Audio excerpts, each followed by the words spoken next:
Strategi pemasaran adalah suatu pendekatan yang direncanakan dan dilaksanakan oleh perusahaan untuk mencapai tujuan pemasaran mereka. Yang kedua, KURS. Menurut KURS 2008, pengertian strategi pemasaran adalah keseluruhan program perusahaan dalam menentukan target pasar dan memuaskan konsumen dengan membangun kombinasi elemen dari marketing mix, produk, distribusi, promosi, dan harga. Ketiga yaitu pengertian strategi pemasaran menurut Philip Kotler adalah suatu mindset yang digunakan untuk mencapai tujuan pemasaran di mana di dalamnya terdapat strategi rincian mengenai pasaran sasaran, penetapan posisi, bauran pemasaran, dan budget yang digunakan untuk pemasaran. Yang keempat, menurut Tejobnono adalah strategi pemasaran adalah alat fundamental yang dirancang untuk mencapai tujuan perusahaan dengan mengembangkan keunggulan daya saing yang berkesinambung melewati pasar yang dimasuki. Secara garis besar, terdapat 4 fungsi strategi pemasaran. Yang pertama, meningkatkan motivasi untuk melihat masa depan. Maksudnya, setiap perusahaan berupaya untuk mengikuti ritme pasar, mengikuti ritme strategi agar perusahaannya sesuai dengan sasaran. Yang kedua, koordinasi pemasaran yang lebih efektif. Maksudnya, setiap perusahaan berupaya untuk melakukan strategi pemasarannya sendiri sehingga membentuk tim koordinasi yang lebih efektif, tepat sasaran, dan sesuai dengan tujuannya. Yang ketiga ada merumuskan tujuan perusahaan. Para pelaku usaha tentunya ingin melihat dengan jelas apa tujuan perusahaan mereka.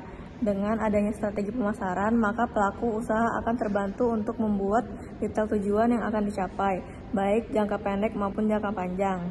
Yang keempat, ada pengawasan kegiatan pemasaran.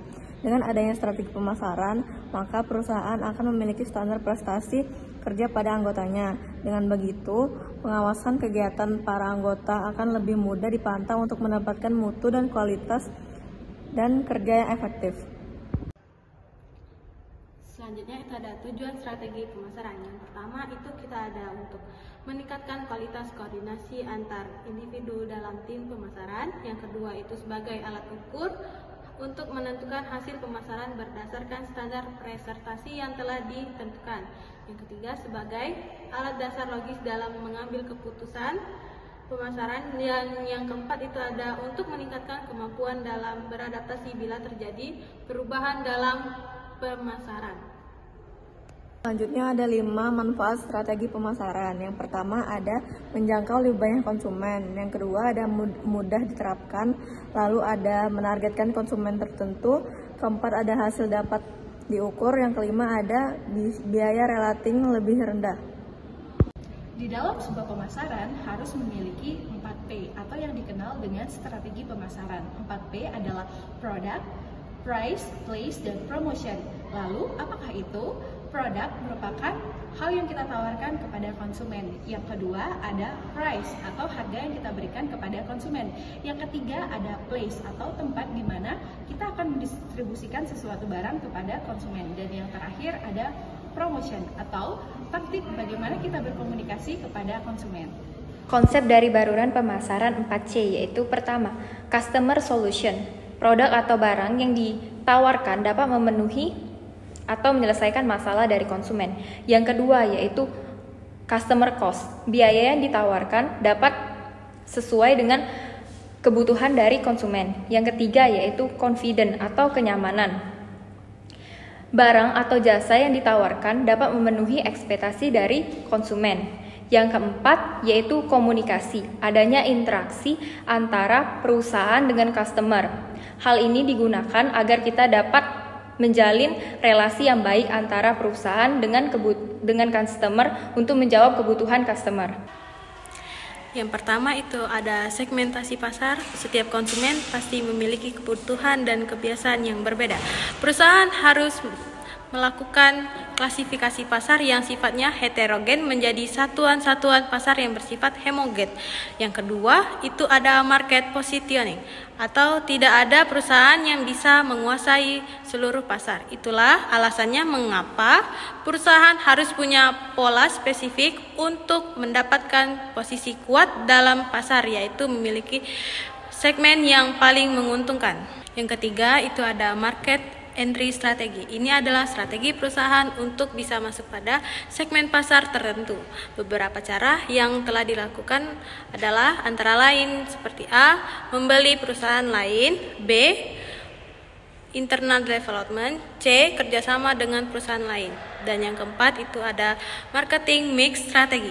Marketing mix adalah kumpulan dari beberapa variabel yang telah digunakan perusahaan untuk mempengaruhi tanggapan konsumen. Beberapa variabel tersebut diantaranya A.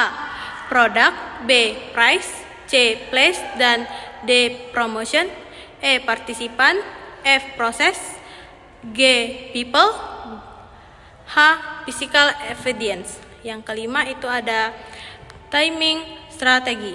Pemilihan waktu dalam melakukan pemasaran juga sangat penting. Untuk diperhatikan, perusahaan perlu melakukan sebagai persiapan yang baik di bidang produksi dan menentukan waktu yang tepat untuk mendistribusikan produk ke pasaran. Yang ketiga ada strategi pengembangan pasar strategi. Pengembangan pasar merupakan salah satu usaha untuk membawa produk ke arah pasar baru dengan membuka atau mendirikan anak-anak atau cabang baru. Yang keempat ada strategi integrasi. Merupakan strategi pilihan akhir yang biasanya ditempuh oleh para bank yang mengalami kesulitan likuiditas sangat parah. Biasanya yang akan dilakukan adalah strategi diversifikasi horizontal, yaitu penggabungan bank-bank merger. Yang kelima adalah strategi diversifikasi.